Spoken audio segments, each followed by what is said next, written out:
Kung niangkon tang nangalagad na tas Ginoo ug na natay tinud-an na yung relasyon ni Kristo, naglakaw na tas dalan nga insakto, dapat maayo pud tang ehemplo. Baliko na pud nako, kung atong punuan lagi si Kristo, makita pud na siya sa binuhatan nato. Wala may mangga nga mamunga og kay mito, mao na ebidensya sa mga naanay Kristo. So ipakita ang imong kahayag, dili kay ikaw magpabuyag. Sadly usahay ingnon ta sa uban nga mga nangayabag, kay niangkon manggudta nga naana sa kahayag, pero ang atong mga binuhatan tulibagbag, sa ilang kaluwasan mahimo pa hinuntang babag.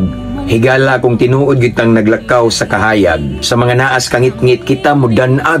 Kanang kita ba mao'y ilang iwag, aron dili sila mga laglag, kay mahimo man tang instrumento sa kaluwasan sa ilang kalag. Ang tinuod man gud nga naglakaw sa kahayag, sa katilingban wala na nagpabuyag, ato pagyud kalaruhon.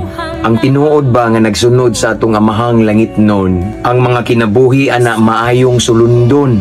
Dili ug dili na sila mga buluyagon, kundili mga panalangin, dili makaangin. Mabungahong kabuntagon mga higala, ampo amping abantita. To God be all the glory. God bless.